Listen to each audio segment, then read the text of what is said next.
Dobré ránko z Douglasu, vítajte pri druhej časti tohto malého veľkonočného cestopisu. Stojím akurát pred železničnou stanicou v Douglase. Najbližší vlak do stanice Port Erin mi ide o zhruba hodinu a plánujem si zakúpiť taký cestovný lístok, s ktorým budem môcť po celom ostrove behať verejnou dopravou celý deň, koľko budem chcieť.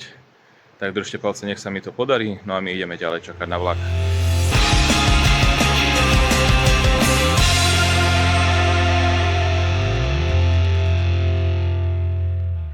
Za mnou môžete vidieť koľajisko železničnej stanice v Douglase. Ide vlastne o pozostatok trošku hustejšej siete, ktorá tu bola postavená v minulosti a momentálne funguje už iba úsek Douglas Port Erin, pretože vzhľadom k nerentabilnosti železničnej dopravy na tomto ostrove boli ostatné trate zlikvidované a dnes po nich nájdete stopy možno tak v podobe cyklotras a podobne. Takže cestovný lístok už mám kúpený. Stal 22 libier a je možné s ním využívať všetku verejnú dopravu na ostrove počas jedného dňa. Vrátane týchto historických atrakcií, ako sú parné vlaky, historické električky a podobne. Čiže za mňa veľmi výhodná ponuka a už len počkáme, kým nás pustia na nastupište. No už ideme ku nastupišťu, vo vzduchu cítiť dym z uhlia zmiešaný s vodnou parou, do toho mrholenie. Kontrola cestovných lístkov prebehla jak na Sri Lanke, čiže hneď pri vstupe na nástupište nás skontrolovali. No a my sa už ideme konečne usadiť do súpravy.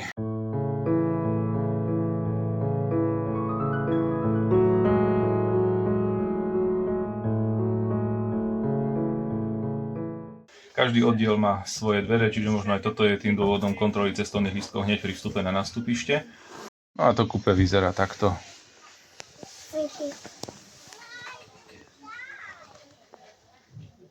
Spolucestujúcich som poprosil ešte, aby mi postražili tašku, ktorú som si tam nechal, nech mám to miesto obsadené. No a ideme sa ešte pozrieť na rušeň.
Ak ste však nikdy nešli vo vlaku, ktorý je ťahaný parným rušňom, tak by som tu mal pre vás aj také menšie upozornenie.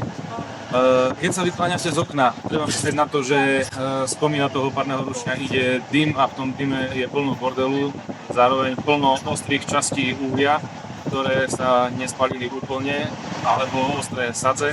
A to, keď vám letí do oka, tak vie na chvíľu pekne znepríjemniť život. Takže na toto si dávajte pozor a nerobte tú chybu, akú robím pravidelne. Ja keď idem na nejakom párnom vlaku a vezmite si nejaké okuliare, ktoré aspoň trošku dokážu chrániť oči pred tým bordelom, čo ide ručno spomínať.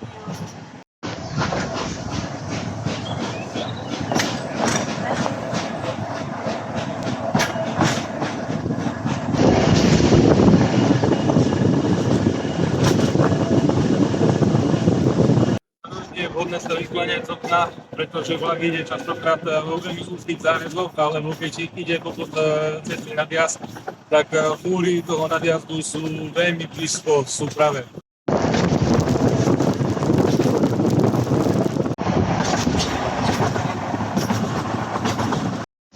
Castletown, folks! There you are, ready? Cheers, pal. Have a good one, mate.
Tak a sme v stanici Port Erin.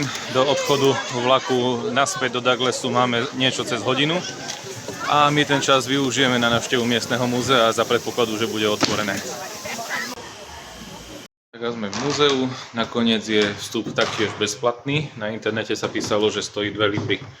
Takže nie, že by to bolo veľa, ale zase je to bezplatne, čiže výhoda. Poďme sa teda pozrieť na to, ako to tu v múzeu vyzerá.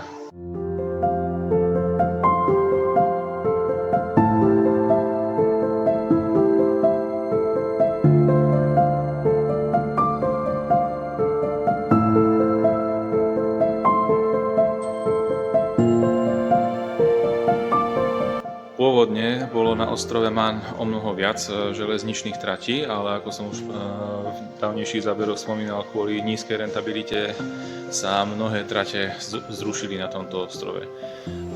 Vlakom sa bolo v minulosti možné dostať aj do mestečka Peel alebo Ramsey. Každopádne do mestečka Ramsey je možné sa dostať po koľajniciach aj dnes, a to takou električkou, ktorou sa dnes snáď taktiež zvezieme.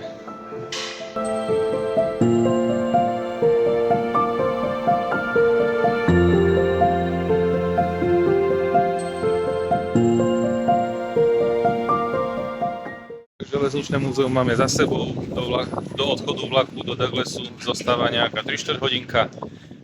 No a ja sa idem popozerať ešte trošku po meste. Trošku sa nám aj oteplilo, alebo sa mi to len zdá, keďže nesedím bez pohybu vo vlaku. Port Erin bolo v minulosti hlavným mestom tohto ostrova, avšak dnes je hlavným mestom ostrova Man mesto Douglas, kde začína aj táto železničná trať. Tento ostrov má návštevníkovi čo ponúknuť a to ma zároveň aj trošku mrzí, keďže tu na ostrovoch som len na víkend, na predĺžený víkend, a na ostrove Man som iba dnes a zajtra ráno už odchádzam. Čiže aj svoju návštevu musím obmedziť hlavne na to, čo ma zaujíma, a to je v tomto prípade miestna doprava, ktorá sa do istej miery od svojho vzniku ani veľmi nezmenila.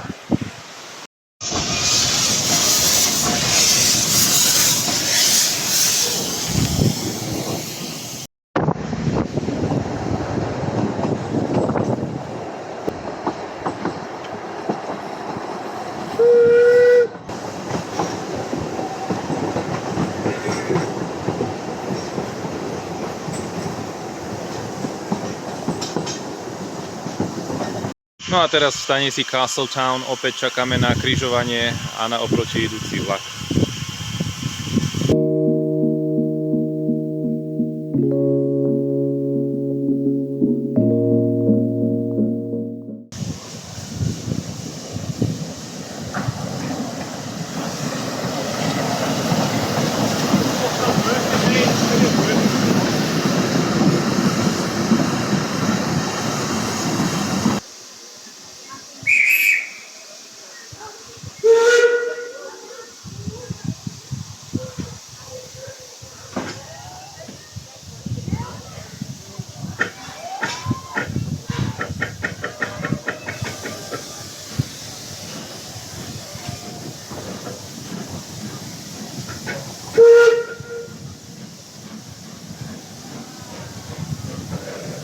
Ako sme mohli vidieť, aj na tejto trati je pri výprave vlaku používaný žezlový systém, čiže kým ručne vodič neobdrží žezlo na príslušný traťový úsek, nemôže s vlakom na ten traťový úsek výjsť. Čiže sme mohli vidieť, že ručne vodič, ktorý priniesol žezlo z Douglasu, ho odovzdal nášmu ručne vodičovi a náš ručne vodič mu zase na výmenu odovzdal žezlo na úsek Castletown Port Erin.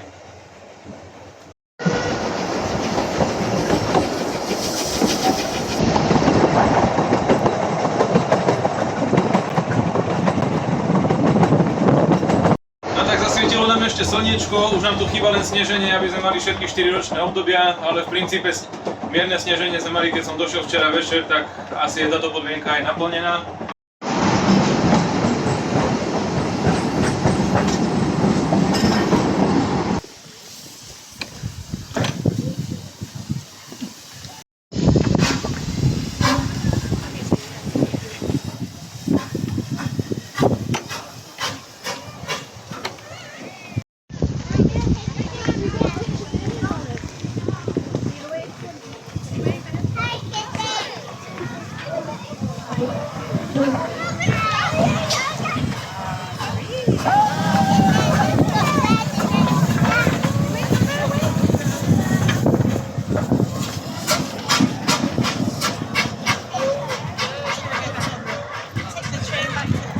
Vlakom sme sa teda doviezli naspäť do stanice Douglas a ja sa idem pozrieť na to, ako sa dostať ku ďalšej dopravnej zaujímavosti tohto ostrova, a to je Manská elektrická železnica alebo Mans Electric Railway.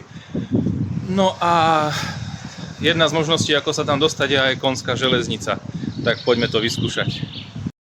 No tak využijeme miestnu MHDčku na to, aby sme tú električku vôbec chytili. Šofér mi hovoril, že je tam veľmi malá šanca, pokiaľ by bola zlá premávka, že by sme to chytili. Takže konskú električku si budeme musieť na teraz odpustiť a zameriame sa hlavne na tú elektrickú železnicu.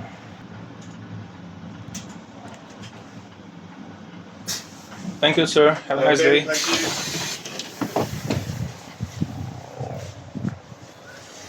Takže nakoniec sme to stihli. Konka ani nešla, ale tu za mnou vidíme vozeň, takže v prevádzke je. Tak poďme sa pozrieť na dnu do električky.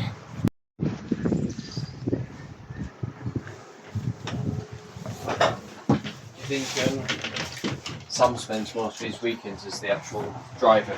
Yeah. Takto si tu môžeme meniť aj smer jazdy a ja si sadnem tu.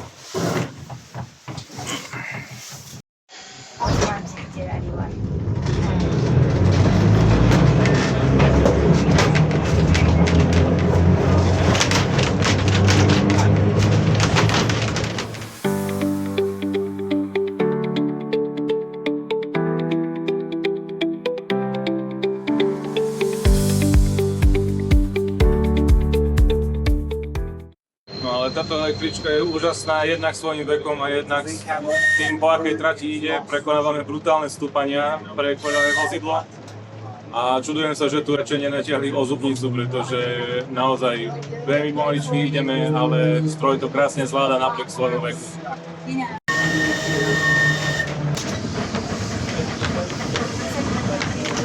Vystúpime teraz tu nedaleko a prestúpime na iný typ električky, ktorá nás vyvezie na vrch hory Snaefell.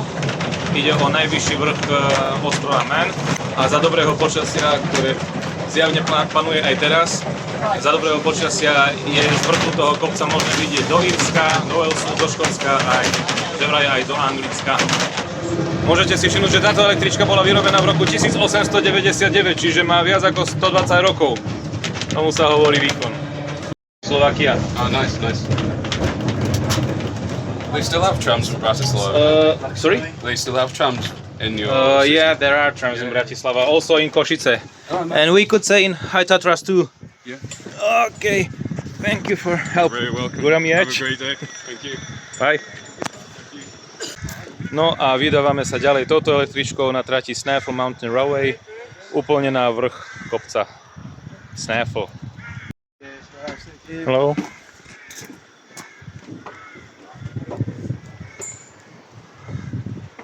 Machine. Thank you.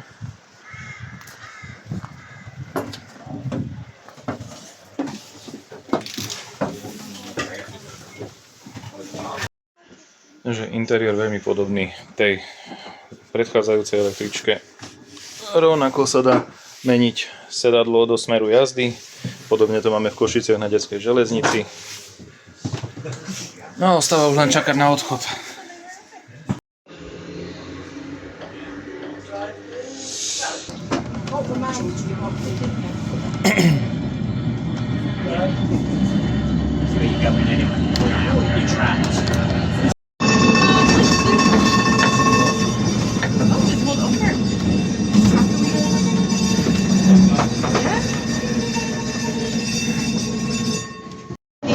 No ale opäť prekonávame také brutálne stúpanie, že sa z tej koženky idem až do šmiknúť dolu.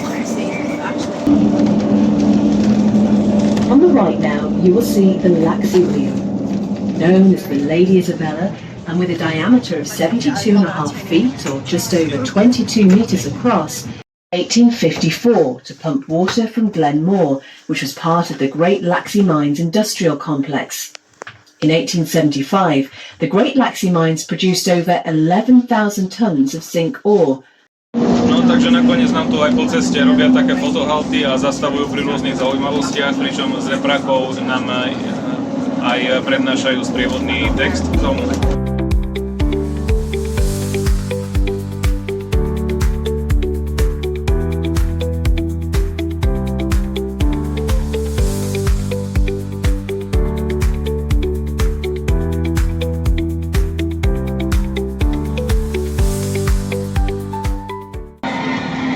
Dolu som bol príliš veľký optimista, ako sa zdá.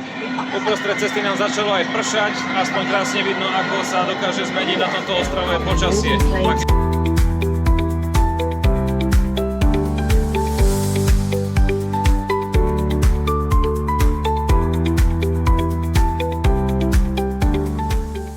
Teraz sme v našom cieli a na okolité ostrovy teda rozhodne neuvidíme.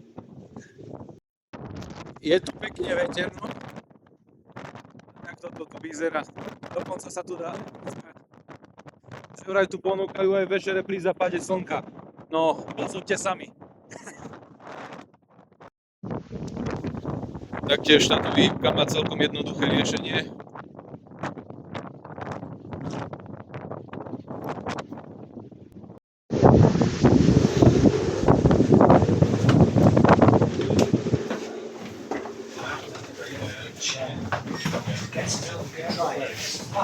Ale na testovaní toto električkou je, že keď idete v tých najhorších stúpaniach, tak sa vlastne šmýkate dolu kopcom, pretože tie sedadlá sú koženkové, takže niekedy to dá zabrať udržať sa na mieste.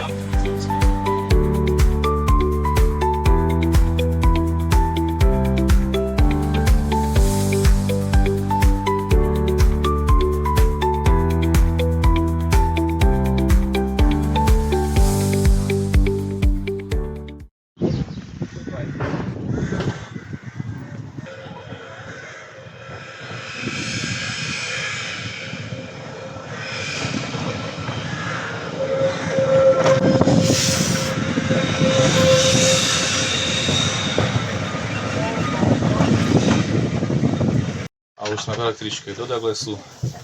Uvidíme, možno ešte stihneme aj tú koňku, ak ešte bude jazdiť. No a už sme v Douglase a zjavne ešte stíhame aj koňku. Poďme sa pozrieť.